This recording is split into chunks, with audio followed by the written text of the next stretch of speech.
There used to be a deal, an unspoken agreement, a handshake between Las Vegas and every tourist who stepped off that plane, rented that car, walked through those casino doors. The deal was simple. You come here, you gamble, and we take care of everything else. Cheap rooms, free drinks, affordable food, comped shows. The sense that once you arrived, your wallet could stay in your pocket as long as you were willing to play. That deal built Las Vegas, made it the most democratic vacation destination in America, a place where a factory worker and a CEO could have the same weekend. That deal is dead, and Vegas killed it on purpose.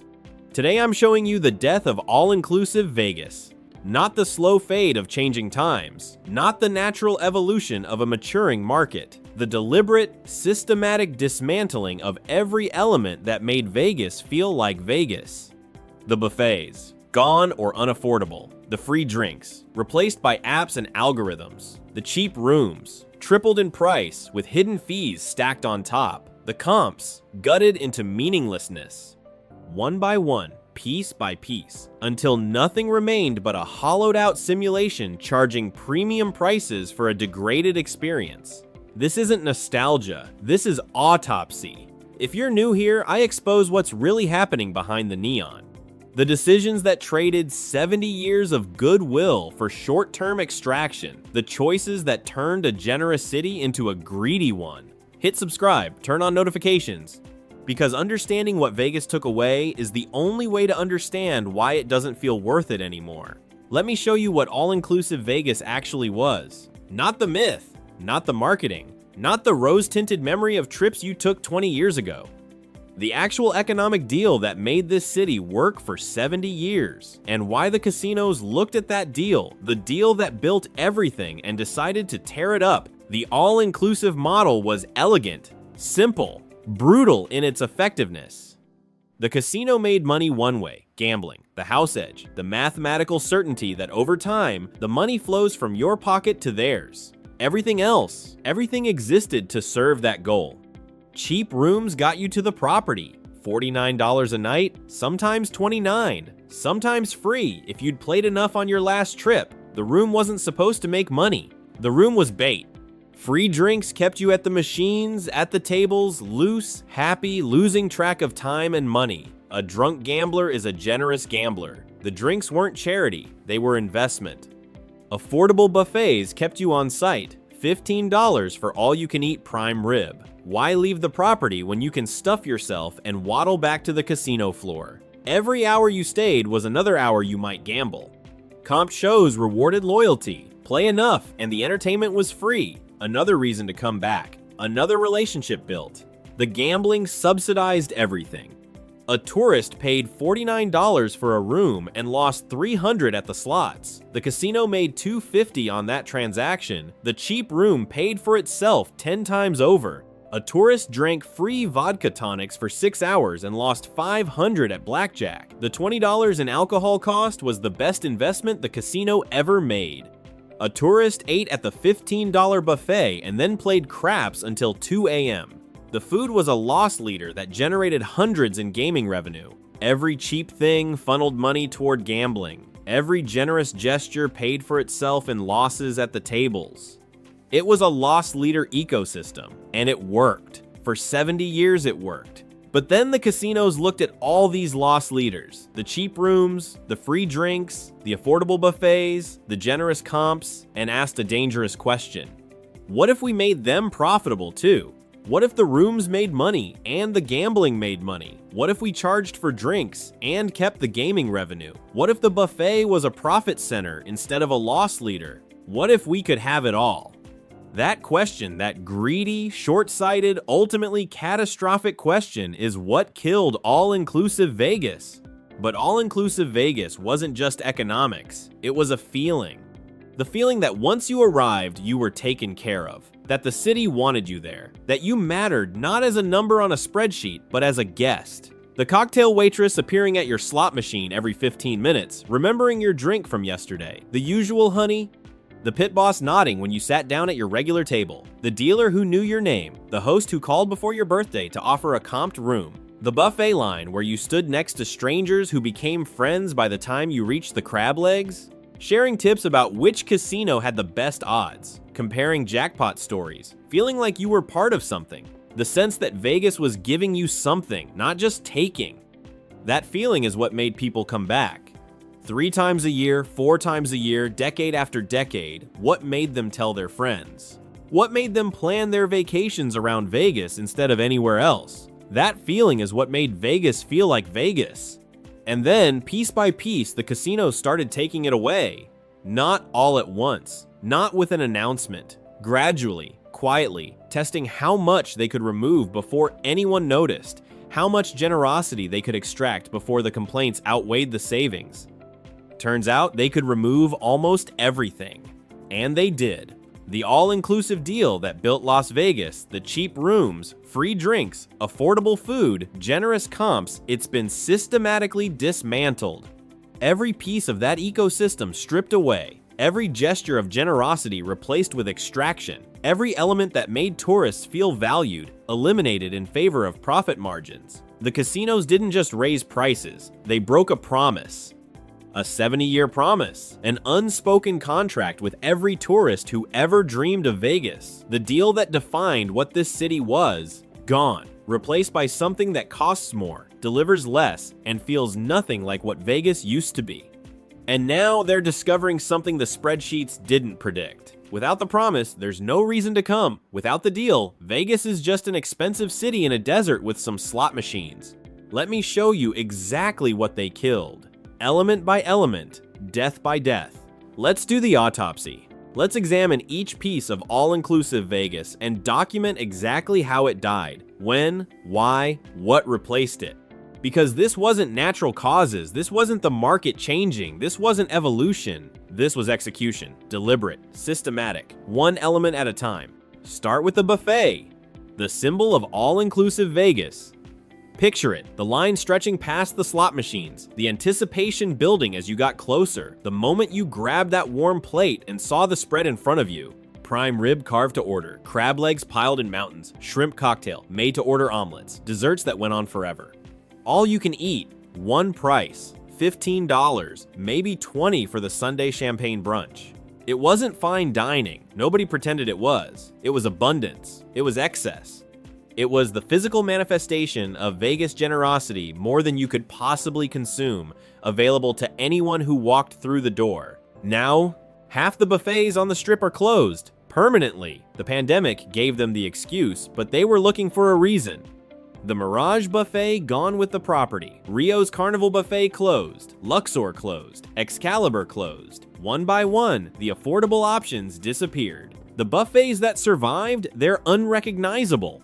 Bally's wants $75 on a weekend. The Bellagio charges $65 and calls it elevated. Wynn pushes past $80. The prices quadrupled. Did the quality quadruple? Did the experience become 4 times better? No.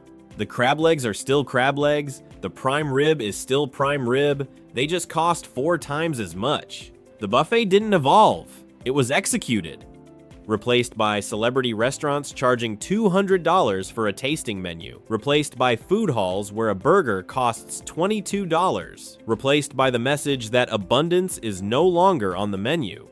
But the buffets were the visible death, the one tourists mourned publicly. The quieter death, the one that changed the casino floor itself, was the drinks. Free drinks were the heartbeat of casino gambling. Not a perk. Not a bonus. The fundamental social contract of the casino floor. You sit, you play, you drink for free. The cocktail waitress in the sequined outfit circling the floor every 15 minutes, making eye contact, smiling. What can I get you, honey? The drink appearing like magic while you fed the machine. The economics were simple. Drunk gamblers gamble more, gamble longer, tip bigger, make riskier bets. The free drink that cost the casino $2 generated $50 in additional gambling revenue. But beyond economics, it felt good. Felt like the casino was taking care of you. Felt like you were a valued guest being pampered while you played. That feeling was worth more than the alcohol.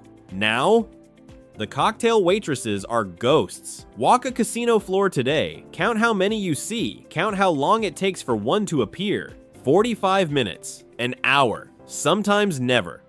They've been replaced by an app, Pull out your phone, download the casino app, navigate to the drink menu, place your order, enter your location, wait for a notification that never comes. That's not service. That's a system designed to make you give up and pay $8 at the bar. The waitresses who remain are covering areas that used to need 4 people, running, exhausted, no time for the usual, honey, no time to remember your face. Some casinos require minimum bets now to qualify for free drinks. Prove you're losing enough money to deserve a watered-down vodka tonic. Some casinos charge for drinks entirely. At a casino, while gambling, while actively feeding money into their machines, they charge you for alcohol. The generosity became extraction. The warmth became an algorithm calculating whether you're worth a $4 drink. No more buffets worth eating. No more drinks worth waiting for. But there's a death that hits before you even arrive. Before you set foot on the casino floor. The moment you book your trip. The cheap rooms. The cheap Vegas room was the gateway drug. $49 on a Tuesday, $79 on a Friday, sometimes $29 if you knew where to look, sometimes free, actually free if you'd played enough on your last trip. The room wasn't supposed to make money. Everyone understood this. The room existed to get you to the property, to put you within stumbling distance of the casino floor at 2 a.m. when you couldn't sleep. A loss leader, a bait, an investment in your gambling. And because the room was cheap, you didn't think about it. Didn't calculate whether the trip was worth it. The low barrier to entry meant you came more often. 3 trips a year instead of 1. Weekend getaways on a whim. Vegas was accessible. Vegas was spontaneous. Vegas was something anyone could afford. Now, $249 on a Tuesday, $349 on a Friday. That $49 room became a $250 room, 5 times the price. But wait, there's more. The resort fee, $45, $50, not included in the advertised price. Mandatory, unavoidable, pure extraction, dressed up as amenity access you never asked for. Parking, $20, $30. Self-parking at a casino used to be free everywhere. Now it's a profit center. Add it up. A cheap Vegas trip now runs $400 a night when you include the hidden fees. For a room that isn't any better than it was at $49, sometimes worse. Vegas priced itself out of impulse, out of accessibility, out of the spontaneous weekend trip that used to define this city. The cheap room is dead, the accessible Vegas trip is dead. And without cheap rooms, the whole economic model collapses because cheap rooms got people to the property, got them gambling, generated the revenue that paid for everything else. But there's one more death. The quiet one, the one that hurt the loyal customers most. The comp system was a relationship, not a transaction, not a loyalty program, a relationship between the casino and the people who kept coming back. You played, you lost money, and in exchange, the casino took care of you. The free room that appeared in your mailbox before your anniversary. We'd love to have you back. Room's on us. The dinner invitation, the show tickets, the upgrade to a suite because the host remembered you liked the view. The host who knew your name, who called to check in, who made you feel like you mattered not because of how much you spent, but because you were loyal, because you kept coming back. The comp said, "We see you, we appreciate you, we want you to return." Now, the hosts are gone, replaced by algorithms that calculate your theoretical loss and assign you a tier. Fall below the threshold, and you're invisible. The comp rooms, they require twice the play they used to. Points that accumulate slower, expire faster, terms and conditions that seem designed to prevent redemption. The dinner offers, replaced by discounts, 20% off at the steakhouse, a coupon, a transaction, not a gift. The relationship became a calculation, the appreciation became an algorithm, the feeling that you mattered replaced by the certainty that you're a number on a spreadsheet being optimized for extraction. The buffets dead or unaffordable. The free drinks vanished or degraded into app-based insults. The cheap rooms tripled in price with hidden fees stacked on top. The comps gutted from relationships into algorithms. Every piece of the all-inclusive promise executed. Every element that made Vegas feel generous, stripped away and monetized. They didn't just raise prices, they changed what Vegas is. It used to be a place that gave you things, that took care of you, that made you feel like a winner even when you were losing. Now it's a place that takes things, that charges for everything, That makes you feel like a mark being fleeced. The tourists can feel the difference. They might not be able to name it, might not know which specific element is missing, but they feel it. Vegas doesn't feel like Vegas anymore. And what replaced all-inclusive? Something far worse. So all-inclusive Vegas is dead. The buffets, the free drinks, the cheap rooms, the generous comps, every piece of that promise dismantled. But something had to replace it. The casinos didn't just remove the old model, they built a new one. A model designed for maximum extraction, where nothing is included, where everything costs extra, where every moment of your vacation is another opportunity to charge you. Welcome to Alacarte Vegas. In Alacarte Vegas, nothing is free, nothing is included, nothing is given. Want a room? Pay premium rates, then pay the resort fee on top, then pay for parking, then pay for Wi-Fi if you want the fast version. The advertised price is just the beginning. Want a drink at the casino? Order through the app, wait 45 minutes. Or prove you're betting enough to deserve free alcohol. Or just pay $12 at the bar like a regular customer at a regular hotel. Want food? Celebrity restaurants start at $100. The food hall charges $15 for a sandwich. The grab-and-go charges $8 for a bottle of water. The buffet, if it still exists, costs more than a nice dinner anywhere else. Want a pool chair? $50. Want a cabana? $500. Want the good cabana with the misting fans? $1,000. Want to see a show? Prices that rival Broadway for production values that don't. Want bottle service at the club? Thousands. Want a table at the day club? Hundreds. Want to skip the line anywhere? Pay for it. Every single element of the Vegas experience has been unbundled and priced for maximum extraction. The vacation that used to feel like a deal now feels like a shakedown. But here's what the executives didn't understand when they built a la carte Vegas. The all-inclusive model wasn't just about economics, wasn't just about loss leaders and gaming revenue and profit margins. It was about psychology, about how Vegas made you feel, about the mental state that made tourists spend freely and come back often. They didn't just change the prices, they broke the spell. All-inclusive Vegas created a specific psychological state. Once you arrived, you relaxed. The room was cheap, already paid for. The drinks were free, no need to count. The food was affordable, eat without calculating. The comps rewarded you feel valued, not extracted. You stopped counting dollars, stopped keeping a running tally, stopped feeling defensive about every purchase. And when you stopped counting, something magical happened. You gambled more freely, played longer, took more risks, tipped more generously, spent without anxiety because the baseline costs were so low that everything felt like a bonus.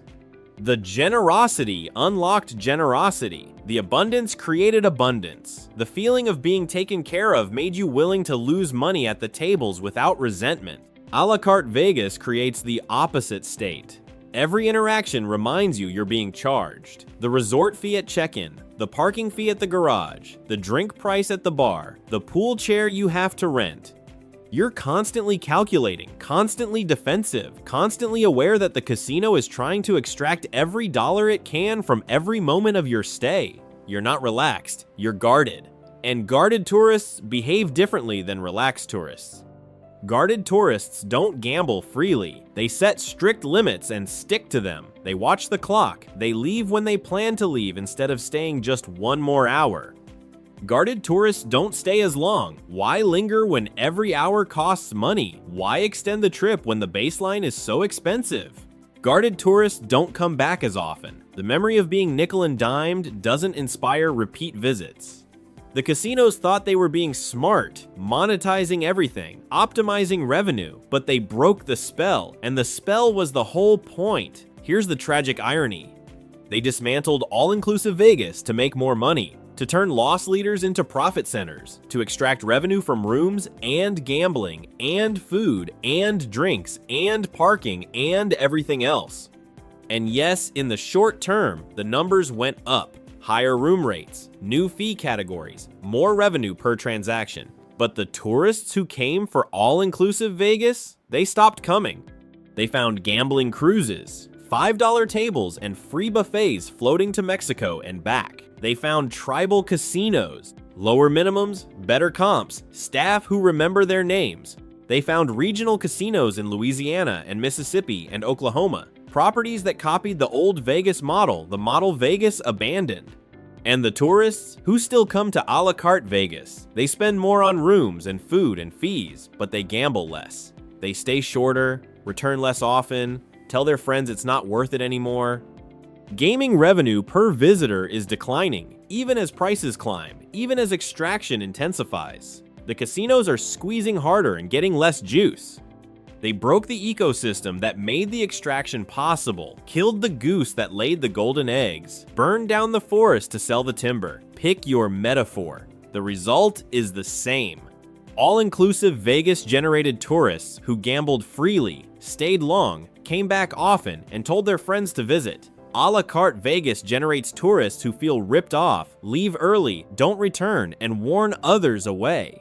The model doesn't work, but they can't go back. The infrastructure is gone, the customers are gone, the ownership doesn't want to. And without all-inclusive pricing, what even is Vegas? Seriously, think about it. An expensive resort destination in a desert, with no beach, with no culture, with nothing unique except gambling, which they've made worse and more expensive. Miami has beaches, New York has culture, Europe has history, Mexico has all-inclusive resorts that are actually all-inclusive. What does Vegas have? All-inclusive was the identity, the deal was the draw, the promise was the point. Without it, Vegas is just another overpriced vacation competing with places that have more to offer. Is this the end of all-inclusive Vegas? Not will it end, not is it ending. Has it ended? Look at the evidence. The closed buffets, the app-based drinks, the tripled room rates, the gutted comps, the resort fees and parking fees and pool fees and every other fee they could dream up. All-inclusive Vegas isn't dying, it's dead. The casinos killed it, deliberately, systematically, in the name of short-term profits. And what replaced it isn't working. The tourists can feel it, even the ones who never visited the old Vegas. They arrive expecting magic, expecting the Vegas from the movies and the songs and the stories, expecting abundance and generosity and the sense that once you're here, you're taken care of. Instead, they find extraction, find fees, find apps instead of cocktail waitresses, find prices that make them defensive from the moment they check in. They leave feeling ripped off, feeling foolish for expecting something that doesn't exist anymore. All-inclusive Vegas is dead, and the city that killed it is still pretending the corpse is breathing. Hit subscribe to watch what happens next. I'm tracking every price increase, every closed buffet, every new fee, the slow unraveling of what Vegas used to be. Drop a comment. Do you remember all-inclusive Vegas? The cheap rooms, the free drinks, the affordable buffets? When did you notice it was gone? Do you think it can ever come back? Because the executives think this is sustainable. Think tourists will keep coming even without the deal. Think the extraction model is the future. But the tourists remember, and the tourists are choosing other destinations. All-inclusive Vegas is dead. The casinos killed it, and the city is just starting to realize what it lost. I'll see you in the next one.